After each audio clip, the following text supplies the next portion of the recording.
Well, Steve, welcome back to the fold. How do you feel about being named the general manager of the Detroit Red Wings today? Well, obviously, Ken, I'm very excited. Thrilled to come back to the organization. Still a lot of familiar faces here. People that were here as long as I was and even longer. So I'm excited to be back. I'm nervous. It's a big job, a lot of responsibility, and we got a lot of work to do. But I'm very excited about it all. I would imagine, too, that your experience, though, with Kenny, working with him before, and then being in Tampa Bay for as long as you've been, will just help you out? Oh, absolutely. I've found throughout my playing career, all the experiences that I had have helped me in a manager's position to understand where a player's coming from, their perspective and their feeling and reactions to certain situations. It's helped a lot. 8 years as general manager in Tampa, 4 when I retired with Kenny and Jim Nill and Ryan in the front office. I learned so much, spent so much time with Jimmy D. So I feel like I've gotten a good education, and my time in Tampa was an incredible experience. Obviously, I'm disappointed we weren't able to win a Stanley Cup in my tenure as the general manager. I thought we had very good teams. I got to start out with the good fortune of some pretty talented hockey players, so I really had a head start. All the experience you have, I can only help. I look back and reflect on decisions, on situations, how you handle it better, what could you do differently, and try to apply them when they move forward in the same situation. Steve, I know you had some ups and downs as a player, and it was kind of a roller coaster until you won that first Stanley Cup in 1997. Tell us the experience you had raising that Stanley Cup, and what type of experience would it be for you if by chance down the road you have the chance to raise that cup as a general manager? Well, I'd start by saying I think everyone's career has its ups and downs. That's the nature of professional sports. Whether you're dealing with successes or failures, hot streaks, slumps, injuries or whatnot, you learn to plow through it. They just happen at different stages, and it's unpredictable for each individual. But overall, my experience as a player was all I could hope for, and I'm glad I experienced it all. To win as a general manager would be fantastic. There's so many decisions that you have to make. You're building amateur scouting departments. You're building pro scouting departments. You're putting together coaching staff. There's just so much that goes with the job, and at the end of it, and that's what kind of appeals to me is at the end when you have a plan and you see the plan come together, it feels really good. I haven't experienced the Stanley Cup part, but it's very rewarding, and to see things evolving and how it works. So if you're able to, I can only imagine Kenny was part of 4 Stanley Cups, the general manager for 4, and can only imagine the feeling of accomplishment that it would be to do that. And that's, we'll talk about that another time. We got a draft to get with. I just having gone through a playoff experience, and I've learned throughout my time, you can talk about winning Stanley Cups when you get to the Stanley Cup finals, and prior to that, as a GM, there's a process that I'm going to stick to. You mentioned the draft. How important is this draft coming up for the Red Wings in a rebuilding mode? And are you calling the shots, or how is that all going to work? Well, the draft is crucial for every organization. Now, there's teams that, for whatever reason, don't have a first-round pick. They've traded it at the deadline trying to win. But for a team like Detroit, you bring it. We've got the 6th pick in the draft, multiple second-round picks, a couple of thirds, I believe, and a lot of picks this year and next year. I've had a lot last year. It's imperative when you need, and I can't tell you can't tell you which ones are going to pan out, but the more picks you have, the more prospects you have, the odds of getting players are, you're just increasing that. So we need to keep adding prospects, young players that are going to come and fill out that core of this team that, as I mentioned, the Larkins and Manthas and Horonics and so on and so on. So it's really, really important. I have yet to talk with Tyler, who runs the draft here. He's over in Europe. I'll get a chance to talk to him quickly. I'll get a chance to meet him over there and spend some time. And it's our first time working together, and we will work collectively as a staff and make the decisions when the picks come up. Obviously, you're coming in here and you see a core group of guys. I mean, what's your overall take of this Red Wing team right now? Well, I watched a couple of games at the end of the season. You see them whipping the puck around like it was it was impressive to watch. The foundation of a core is there with, Dylan Larkin took a big step this year from a promising young player to really an impact player. Tyler Bertuzzi took a huge step. Anthony Mantha, Andreas Athanasiou, these kids took a big step. Philip Ronick took a big step. He looked like he was very comfortable playing in regular minutes on a D core. You've got the foundation of a good core. You need to add to that to make it even stronger. Veteran players that have been here will continue to surround these young guys with these good veteran high character players that can help these young players develop and the team to improve. You analyze the organization, Grand Rapids, that are play. We'll get a chance to watch them in the playoffs, and then you're going to add a few players graduating from junior and college next year into, or at least turning pro, and see where they're at, how much they can impact Grand Rapids or potentially, or any of them, and some may surprise you. Are they ready to compete for an NHL job?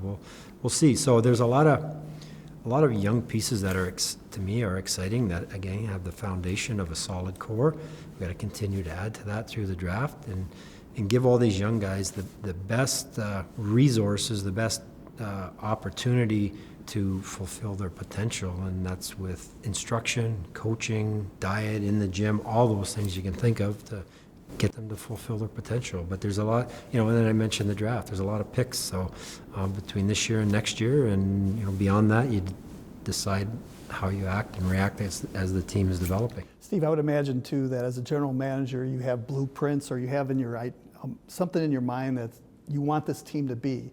What's the identity that you see this Red Wing team down the road? The type of team, I think the way the game is played, the type of team to be successful, I guess you have a balance of everything, but I want a fast, competitive, skilled, if they're all 6'5", even better. Smart hockey players. You look at the Nicholas Lidstrom, Pavel Datsyuks, Henrik Zetterberg, just the recent Stanley Cup team. Like, these guys were intelligent hockey players. They were extremely competitive. They had skill. They could play the game any way. And like the Red Wing teams that I played on had those types of characteristics. The championship teams have those type of characteristics, so that's what I look to have. I guess the value of role players too, like you have to have like the McCartys and the Drapers and the Malpys. You mentioned those players. They were, had some form of all those things I talked about. Whether it was speed and competitiveness and intelligence, hockey sense. They all had it in some were a little faster, some were a little meaner, some were, it all complemented one another to make these good hockey teams. So, we want to call, I don't necessarily call them role players. They're just different types of players. What were they? They were hard, they were competitive, and they made us a better team. Ultimately, you try and put the best team you can on the ice, and that's what we'll try to get the best players you can. The difference between now and say 97, 98 is obviously we have a salary cap. So you put the best team you can on the ice, you have to allocate the dollars to certain positions, and it's not just good enough to say, oh, I really like that player, I want him. You gotta like his cap number too, because what you're paying in one area, you can't pay it in another. Do you see this team going forward, because there's some money now in the coffer, and the Red Wings do have some money to spend in this off season? Do you use that as a tool to maybe improve this team little by little, or do you go out there and try to make a big impact? Well, I guess I'd look at both to say, hey, July 1, we're going to go out and we're signing the three top free agents because we got the money.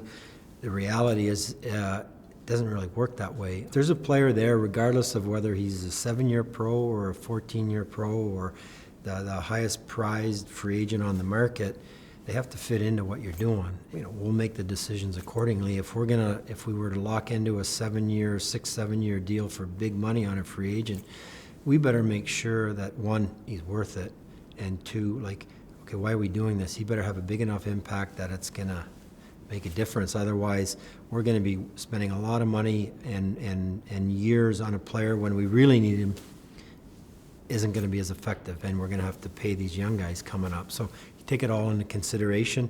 Another option in free agency is using some of maybe you miss out on those so-called elite prize possessions on day one, that you look on shorter term contracts to fill some holes on guys with character that can help the young players develop and make the team more competitive in the short term. And so we'll look at every way, Ken, regardless of the transaction or the deal. It's got to make sense. It's got to make sense to maybe in the short term, but long term as well. And sit here today and tell you we're doing this, this, and this on July 1. I'm just making stuff up. You worked with Kenny Holland after your playing days, and you spent 4 years with him before going to Tampa Bay. If there's one thing that you've learned from Ken Holland that comes to mind, what would it be? Ken, honestly, I can't say it's just this one thing that jumps out. It's so much. One, I would start by the first thing that comes to mind is his management skills, his people skills, the way he manages crisis situations. He has a good feel, a good way with people, and always finds solutions to. So he's a tremendous manager. And one thing I learned that is they call you a manager because you do a lot of managing. You do, like it's funny, but it's like, there's always situations that come up and you got to find solutions. And what I just sitting, listening to Kenny and talking when I first retired, and again, throughout the course of my time in Tampa, I talked to him a lot. We talk about different things, situations, and he has really been a tremendous manager of people. And that's not only players, it's staff members, it's everything. He does a fantastic job at that. Two things for me is he's always stressing passion. People love hockey. You want to work in this business, you better love it, because that's what we watch, that's what we talk about, that's what we do. You're doing a lot of unglamorous things, driving trains and planes and all this. It's to watch hockey, and so you better love that. And then just like his humility.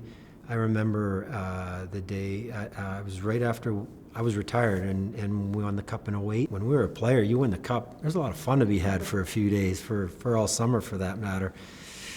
Well, we had the parade that day, and I walk into the office, and Ken, Jim, hey, great. What do we like? I'm figuring we got golf set up. We got a dinner at this restaurant or that, and they're like, wow, they were in the office the very next morning, they had to get ready for the draft, they had to get ready for free agency, they had so much to do, and I realized this job, there's a lot of responsibility that goes with it. So being there through those situations, I really learned from him and what Jim at the time, Ryan at the time, learned a lot. It was a valuable experience. So you asked me what jumps out, I learned a ton, and it all jumps out at me.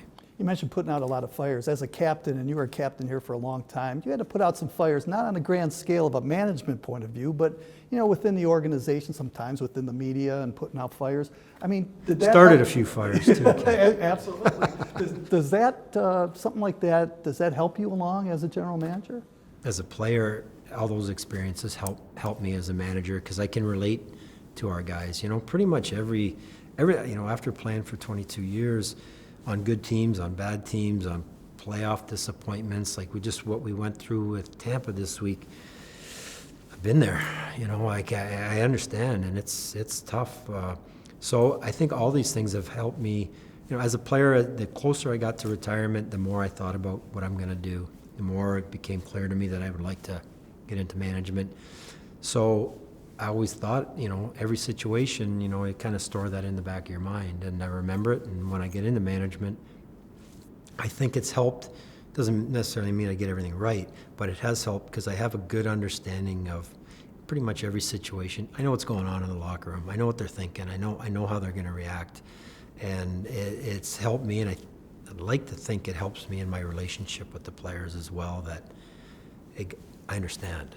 Right or wrong, I understand. One final question. I know the fans here in Detroit over the last year have been longing to have you as their general manager. Do you have any words for the fans right now? Like, what would you like to say to the fans here on day one of your job with the Red Wings as a general manager? I'm taking over for Ken Holland, who has been one of the most successful general managers the last 25, probably the most successful general manager of the last 25 years in this league, who has done a fantastic job. They are difficult jobs. Regardless of what people think good, bad, indifferent of me during my playing career, doesn't make me a good GM, doesn't make me a bad GM.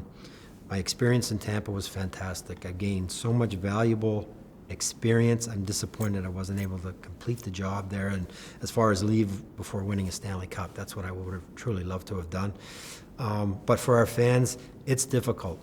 I was drafted in 1983. We finally won a Stanley Cup, and we had some really good teams through the the early 90s, mid 90s. It took till 97 we won a cup. A lot of things have to happen to go. It's really difficult, and it took a while. And, the Red Wings won in the 50s. There's cycles, and it takes a while, and it's difficult, and there's no guarantees. So we just, everyone in Detroit is still pretty fresh winning a cup in 08. I have good memories. It's hard to do it, and I just say, look, this is going to take some time. I believe this, with the Ilitches owning the team, they're committed. They want to win as bad as every single fan does, and they'll do whatever they have to get there, and I'm hoping I can add to that and expedite the process. But we need some patience, and me coming in isn't just going to turn this thing around overnight. It's not going to be one good off season here and away we go. I've learned it's a process, and having done it again for 8 seasons in Tampa, it's hard, and at times it's very frustrating because you want to do things, you have all these ideas. 30 other teams have ideas too, and and it's just really difficult. All right, Steve, appreciate your time, and all the best with you as the general manager of the Detroit Red Wings. Great, Ken. Thank you.